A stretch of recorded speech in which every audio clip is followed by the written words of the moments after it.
The following podcast is a Jill Divine Media production. Christianity has become known for judgy people, strange words, ancient stories, confusing rules, and a members-only mindset. This is why I stayed away from the church for so long, but it's not supposed to be that way. I'm Jill Divine, a former radio personality with 3 tattoos, a love for a good tequila, and who's never read the entire Bible. Yet, here I am, hosting a podcast about faith. The Normal Goes a Long Way podcast is your home for real conversations with real people using real language about how faith and real life intersect. Welcome to the conversation. Thanks for coming back to listen to part 2 of the conversation with Sara and Kelly from Hearts and Hope. If you haven't had a chance to listen to part 1 in episode 83, I encourage you to do that first and then come back and listen to this episode. So let's go ahead and pick up from where we left off in episode 83 with Sara and Kelly from Hearts and Hope. What I'd like to tackle next is that time in Uganda and coming back. One of the things that Todd and I were talking about not too long ago, it was after your most recent trip. And so we were talking about the boy that our family sponsors, Derek. And I said, I don't know how, because I have not been on a mission trip. It is on my bucket list. And I've thought a lot about it. Like, why do I want to go on a mission trip? Am I doing it for me? What does that look like? What does that mean? Like, what is it that why do I want to go? And my answer inside is to help. I have no idea if that is even the right answer or an answer. I'm not sure. But Todd and I were talking about coming back again. And I said, I don't know how it would feel to leave Derek, even though Derek's not my son. And Derek, it's just, there's this investment now. And I joked around. I said, do you offer counseling? And Todd's like, we actually do. Like, there's this thing that we need to know going into it and what we need to know coming back from it. And it's just so confusing to me. I don't even know where to begin. So what I like what you had said about, hey, it is okay. You can't have the guilt for having what you have. But let's walk through that, because you go multiple times a year. And I'm going to guess it's not just routine and normal. Or is it? Do you come back different each time? Do you come back like, okay, that's what we do. Here's what we go. How does that work? There always comes a time, and it's now. I was just there in June, and now I'm like, I gotta go back. Like, there's a pull always, especially when I start to get lost in Western culture and the illusions that we chase every day that are not important. I have to go back, and like, it just grounds me completely to what's important and what I need to focus on. And then also I receive so much love, and every trip is different. Like, there are certain things that are routine. Certain airports, certain things we always do through the airport when Sara and I go. I've been 15 times. And so, it's really like a second home, but it is so different. Every time I get off that plane and smell the smell of that air, I'm like, wow, I'm in Africa again. And it always feels very the same, but also you experience different things. You see different things. The amount of stories we have of what these kids have gone through and what we've witnessed there it's just powerful, and every time is different. So we go in with certain plans and certain routines, but we always come back like impacted by certain things in different ways and things we can share with people. Yeah, I would agree with that. I feel like each trip is a little bit different in that the shorter the trip, the harder it is to, I'd say one of the challenges of our specific job is that it is our job. And so the nature of Uganda is transformative in terms of how they relate to other people, how they spend their time, how they communicate, how they want to know you and enjoy true fellowship.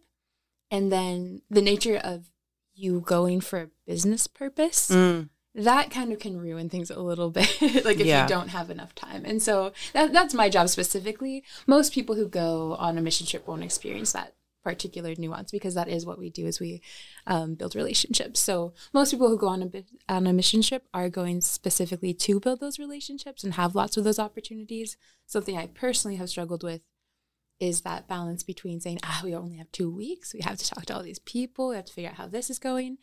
And the more I remember to say, step back, see how people are doing, like let things happen organically, and then, bring in maybe the things that you need to focus on, it's much healthier. And I will say that the times when you just can sit down with somebody and let them ask questions and you talk with them, like those are the most beautiful experiences. And right now I kind of have a roommate, but mostly I've been living alone the last 2-ish years. But before that, when I was going, my roommates could always tell when I came back from Uganda. They'd say, you're just so much more present when you come back.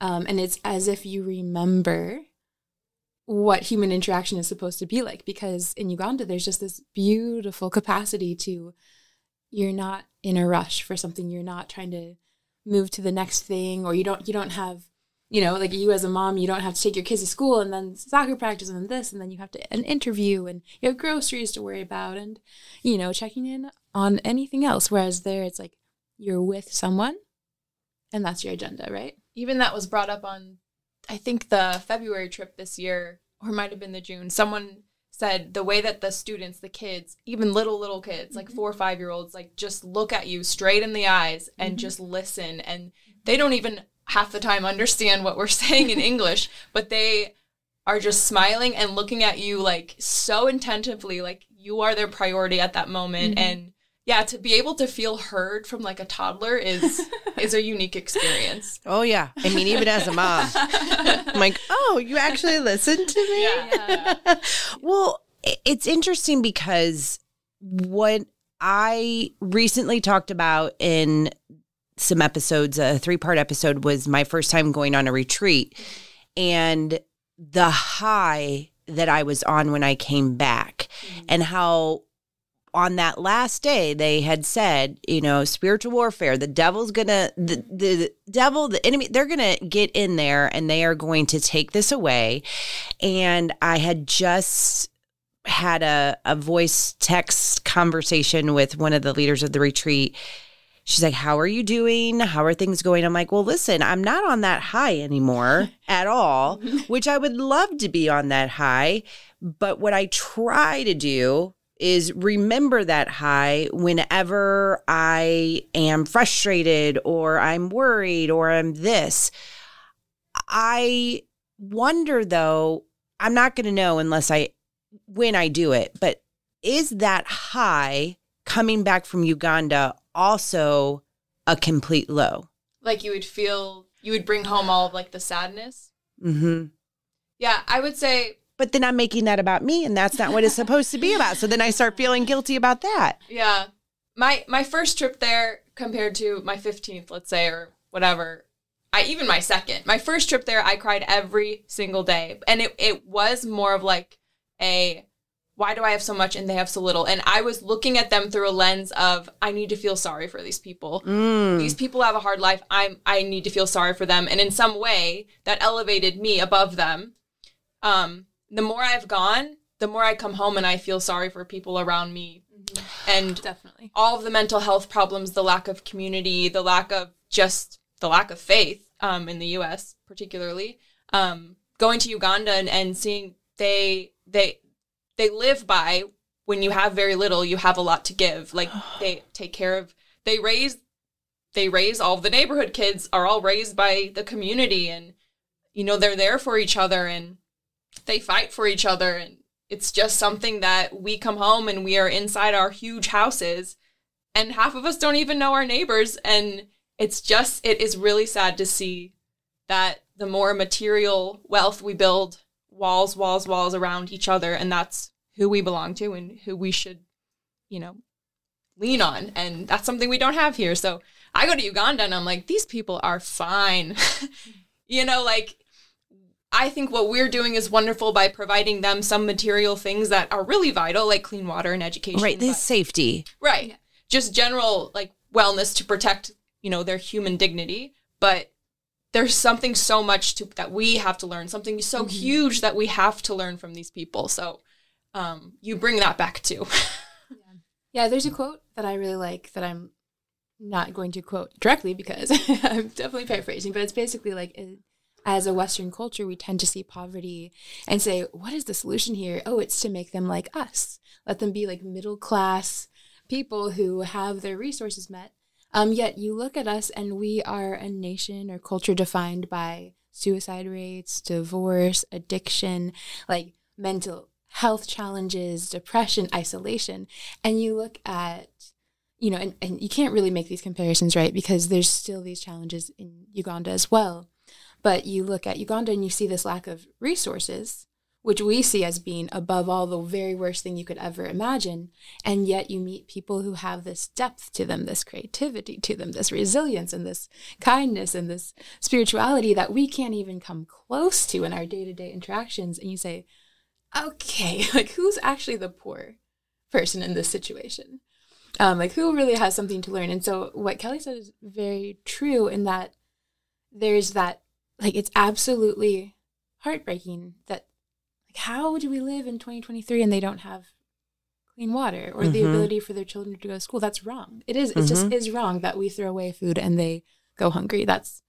It's wrong. And that's heartbreaking. And that's not what God wants. That's not what we want. But then you look at us and you say, how are we this impoverished that we don't even recognize that we are the ones missing things in our life and that we are the isolated, we are the lonely, we're the ones longing for connection and without it. And yet they've somehow, like, blessed are the poor. You see that in Uganda, absolutely. And you recognize, like, there's no, poverty is just, it just becomes a whole different thing when you have those experiences. Like, this is a yes moment for me. Hearing what you, like, how you come back now, not the going into it feeling sorry for you. That's not it. And you're right. I mean, you look at all these stats and it's like, we want to do that. We want to be a part of that. I think something that you two are helping me with right now is, this has been an ongoing thing for me, is, you compare yourself. You say this, you say that, like, oh, my house isn't big enough. I mean, that's something that my husband and I have been struggling with. I'm like, our house isn't big enough and we're not doing this and this. And it's like, okay, well, then what do we do? It's the answer. The solution is not go into more debt to find a bigger house. The answer is to figure out how to make our house that we get to live in work for us. And so I have been, Pastor Chuck just recently talked about this in a sermon. Did you marry Jesus for his money? Oh, it puts a lot into perspective. And I have really started trying to think about these idols and what is important. And, like, clearly God is speaking to me through you two right now in thinking of those things. I will share a story that really has nothing to do with anything that we're talking about, but I feel like it keeps coming up. Not too long ago, I lost my wedding ring within our house. The wedding ring means so much to me on a number of reasons. My husband and I designed it, just like all these different things. And I wonder if I was just making that an idol. Like, I'm spending all this energy and this time thinking about this wedding ring and how much I love it and how much it's like who I am and my identity. And I have really been struggling with what I wear now on my finger and what I used to wear. But then there's this like piece to say, it doesn't have to be that. And so I don't know if that makes sense, but I guess I'm just, with what you guys are saying, I would love to have that mindset in a lot of ways with a lot of different things in my life.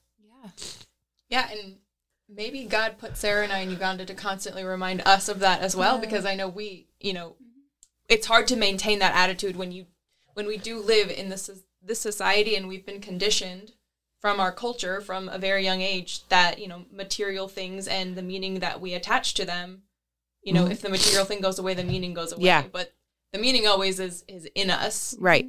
And so to detach meaning from material things can be extremely difficult. Yeah. And that's kind of what Sarah was saying, is like we place a lot of meaning in, let's say you want a Tesla, and that's what you've worked for your whole life or whatever. Like, you've worked for years and years, saved up, you've sacrificed, and you have this Tesla. That Tesla is a lot of your self-identity and your worth. So something happens to that Tesla, you're going to freak out. And then someone like us who just came from Africa can be like, did you know that this kid sleeps on dirt and his toes are eaten by rats at night? And you're screaming about this Tesla, but what we don't see is he's screaming about the loss of his self-worth and his self-identity.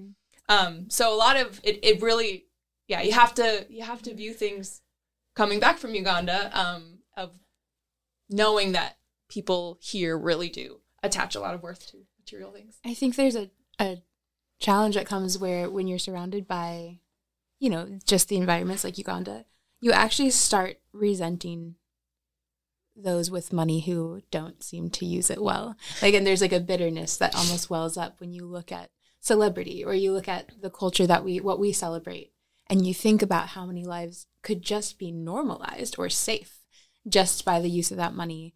And something my mom also said when I was young that stuck with me is, pain is pain.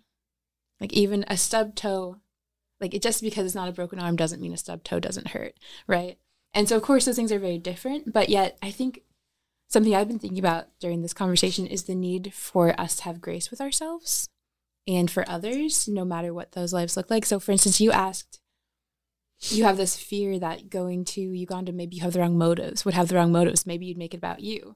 And that, to me, says that you maybe have a lack of grace for yourself, or waiting for that perfect moment where you are at the right place mentally, and you are maybe at the place where you're like, okay, now I'm at the right place. I know my motives are totally pure. And I'd have to say, I don't know if any of us can ever really know when or if our motives are pure. I always say, I go to Uganda for me. I mean, I'm so lucky that this is my job, and I get the chance to go so much. But even on mission trips, and I tell everyone who goes on trips, you have to understand, this is for us. We get so much. Even if our intention is we want to help, and we do. We spread love, we spread happiness and hope, but you get so much more in return from these people. So going to Uganda it's transformative, but it's okay if you want to go to just receive love, because that place has a lot to give. That's what I've heard. Yeah. That's what I've heard. For sure. It's amazing. White savior things, that's a definite thing. And, where you go to, there is, unfortunately, the reality that people can go on a trip and it becomes about them to the extent that, look at these children who make me look better because of what I did. Right. But I will say, I look at my early trips and I have so many photos like that, that I would not have taken this day, but that was my foundation almost, was you don't know what you don't know. Right. You just think you're wow, look what I'm experiencing. Look at the love I'm seeing and receiving. And you want to share that with people, and you don't realize that it makes you look like you're oh, look at me, what I'm doing. Right. But, you learn a lot through those experiences, and recognizing hey, did I have good motives at that point? Was I posting that for me, or for exposure for those kids, or what? And you're able to develop a more educated perspective, and I would say a lot of people know more now than I did when I was young going on these trips. But you have to have the grace to let yourself make those mistakes or have those experiences, so that you can learn and you can recognize. Then when I heard someone say something would you want your child photographed when they're crying, or they have a snotty nose? No, you don't. Well, that hit differently, because I'm I did post a picture like that when I was 19, of these kids who were crying. And guess what? They were crying because, they didn't get a sucker or something, but people see that and they're their lives are miserable. Right. And, and actually that child had a happy family, but I thought it was an artistic moment, right? And I learned from that. Now I can look back and say, why did I feel the need to post somebody's vulnerable moment? on my Facebook page when I don't have that permission or that, like you learn a lot through those things, and mistakes are made, but those sort of foundational things can lead you on a fully different path. So my encouragement is don't wait till you have the right motives. Like, educate yourself for sure, and start reading books, or start, watching documentaries, or talking to people who have gone and experienced these things, or people from those cultures even more so. But don't wait. This whole podcast is about normal people, right? Normal people make mistakes left and right. So and it's okay. Yeah. Yeah, exactly. I think the fact that you're even asking yourself that question of, like, am I going for me? And like, means you are doing the preparation, and it means that you are thinking about, you want to have the best intentions going there and interacting with those people.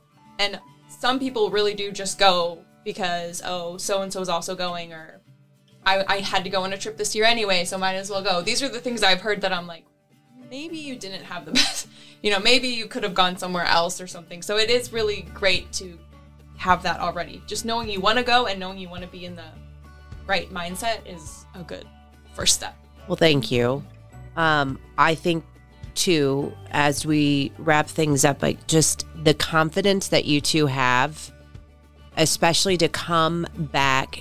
I definitely understand our country, but at the same time, I don't until I hear perspective from both of you. And I think that that's just one of those things too, like, not caring what people think, easier said than done. Definitely. But when you start to have that, even if it's in your own head, that's what matters. It doesn't matter what anybody else says or thinks or any of that, as long as you're okay with that yourself. And that's a struggle. And I think that is something that is so beautiful, to have individuals like you and anybody that goes and comes back to start saying, this is about so much more. Yes. It's about connection. It is about learning, taking what we see there and learning and bringing it here. It's not about showing a crying child. It is okay to show show a happy child and show that you can still make a difference in their life. They don't have to be crying. They don't have to not have clothes on. That's not the thing. Yeah. Let's not use that as the reason to get people to get in. Exactly. Let's use community and connection and all these amazing things to get people in, because then we will make it better here. Absolutely. I am so thankful for you both, and I cannot wait to experience this with you both as well. So, Can't wait either. It's going to be so awesome. Anytime you want to come. And so is Derek. He's waiting. As the Ugandans would say, you're most welcome. Yeah. Oh. Yeah, and I'm sure Derek has some mangoes ready for you. Probably good. They're probably going to be bad by the time if you don't hurry up. No, I'm just kidding. Stop guilting me. Thank you both for what you're doing. I cannot wait to experience, like I said, it with you, and then we'll have all of your contact information on the show notes at normalgoesalongway.com. Can you say that again? You're welcome. You are most welcome.